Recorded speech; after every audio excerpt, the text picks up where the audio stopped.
On a night when the stars over Windsor Castle sparkled just a little brighter, a storybook scene unfolded that sent ripples across continents. The world watched as Princess Catherine, the future queen, stepped into the gleaming halls of Windsor, dressed not just to impress, but to remind everyone precisely where the crown belongs. The occasion? A state banquet in honor of French President Emmanuel Macron and his wife, Brigitte. The guest list was gilded. The setting, legendary. The dress code? Absolutely royal. But this wasn't just another evening of tiaras and toasts. It was a masterclass in elegance, diplomacy, and quiet, unshakable power. In a crimson Givenchy gown, custom-crafted by the legendary Sarah Burton, Catherine glided into the banquet as if she belonged to another world. The gown wasn't just beautiful, it was a declaration. The caped back flowed behind her like the train of a medieval queen, the silk catching every flicker of candlelight, every flashbulb. On her head, the lover's knot tiara, the same one favored by Princess Diana, glimmered with 1,000 memories and just as many hopes. Earrings from the late Queen Elizabeth completed the look, along with the royal family orders of both Queen Elizabeth and King Charles, plus a French Legion of Honor insignia for good measure. This wasn't a woman wearing history. She was making it. Meanwhile, 5,000 miles away in the California enclave of Montecito, another scene played out, one not captured by royal photographers, but perhaps just as dramatic. Meghan Markle, once the Duchess of Sussex, was set to be prowling her kitchen, the cool marble tiles echoing every frustrated step. There, in a house perched above the Pacific, the air was thick with more than just the scent of overpriced jam. If Windsor was a stage for triumph, Montecito was a stage for regret. Catherine's return to high-profile royal duties was more than just a fashion parade. She's been fighting a private battle with cancer, standing beside a king who's fighting his own. Yet she showed up not as a patient, or even as a princess, but as a force of nature. Her gown seemed to say, "You can throw storms at me, but I'll only shine brighter."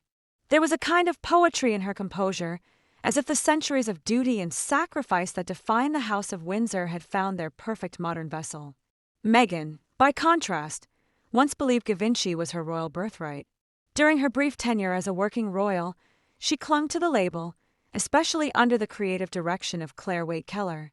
But this night, Sarah Burton had rewritten the rules. Catherine didn't just wear the gown, she owned the narrative. And somewhere in Montecito, the lights may have flickered as Meghan's envy burned brighter than the California sun. The contrast couldn't be starker. Catherine, enduring personal hardship, never wavered. Meghan, who once declared she'd hit the ground running, stumbled into a Hollywood-infused exile, punctuated by podcast flops and a line of jam jars that no one really asked for. Let's rewind to the moment Catherine entered the banquet hall. The whispers started immediately. The press, so often critical, could barely contain their awe. The gown, red as an English rose, bold as a coronation banner, became an instant icon. Every seam, every fold, was perfectly placed, as if stitched by hands that understood both legacy and silhouette. The caped back rippled with every step, the tailoring so precise it seemed to defy gravity. It wasn't just couture, it was strategy. Catherine knew she was playing on the world's most scrutinized stage. She didn't just dress for the cameras or the crowd. She dressed for the ages. The lover's knot tiara, heavy with royal history, sparkled with new meaning. Princess Diana wore it as a symbol of quiet rebellion. Catherine wore it as a crown of continuity. Earrings from Queen Elizabeth whispered of lineage and loyalty. The royal family orders, pinned close to her heart, told a story of trust and service. And that French Legion of Honor ribbon, a wink to the guests of the evening, and a reminder that the future queen knows how to blend tradition with diplomacy. Back in California, Meghan's night was less storybook, more soap opera. The once royal duchess, who'd left the palace claiming she wanted privacy, now seemed to crave the attention she once rejected. Her post-palace ventures, Spotify deals, Netflix specials, and a line of artisanal jam hadn't exactly set the world on fire. Every new project seemed to fade faster than the last. There's a rumor, maybe apocryphal, but irresistible, that Meghan watched the Windsor banquet coverage with mounting irritation. The Givenchy dress code, once her domain, was now Catherine's. The tiara she'd once coveted was now worn with effortless ease by her sister-in-law. Glasses may or may not have been thrown. The only thing for certain is that somewhere in that Montecito mansion, the mood was anything but celebratory.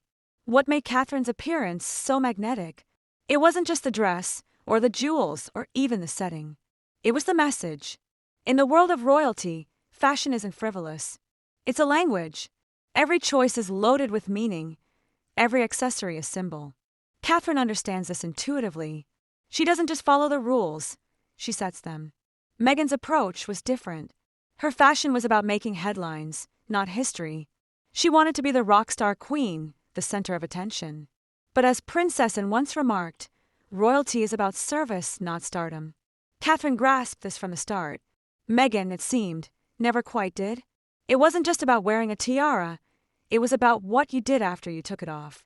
Catherine's commitment to duty, to family, to country, was evident in every gesture. Meghan's commitment seemed more aligned with personal brand building and celebrity culture. The difference between legacy and fame is subtle but significant. Fame is fleeting, easily won and just as easily lost.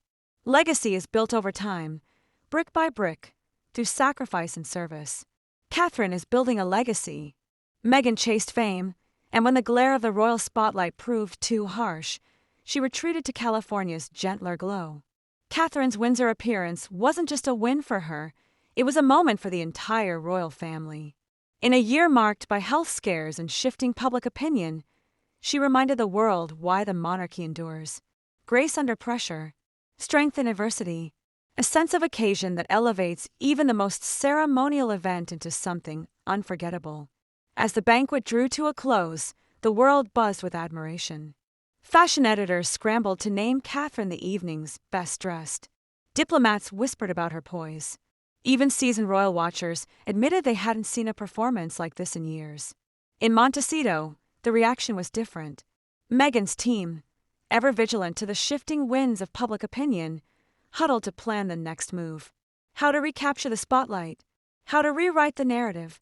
But some stories can't be spun, no matter how many PR specialists you hire. Why does any of this matter? Why do millions still watch every royal step, analyze every gown, dissect every gesture? The answer is simpler than you might think. In a world that feels increasingly chaotic, the monarchy offers a sense of continuity, a link to history. And in Catherine, people see not just a princess, but a symbol of hope and resilience. Meghan's journey, too, matters, though perhaps as a cautionary tale. She represents a different kind of ambition, one that values celebrity over service. Her story is a reminder that not every fairy tale has a happy ending, and that some crowns are heavier than they look. As dawn broke over Windsor, Catherine was already back to work, quietly fulfilling her duties. The dress was returned, the tiara locked away until the next occasion. The world had moved on, but the impression she left lingered, a reminder that true royalty doesn't need to shout. It simply shines. In Montecito, life went on. The jam jars remained stubbornly unsold. The next big project was already being brainstormed. But somewhere, deep down, there had to be an acknowledgement. On this night, at least, the crown was right where it belonged. And so, the story continues. Two women, two destinies, one crown, and a world that, for all its cynicism, still believes in fairy tales, especially the kind that come wrapped in crimson silk and crowned with diamonds.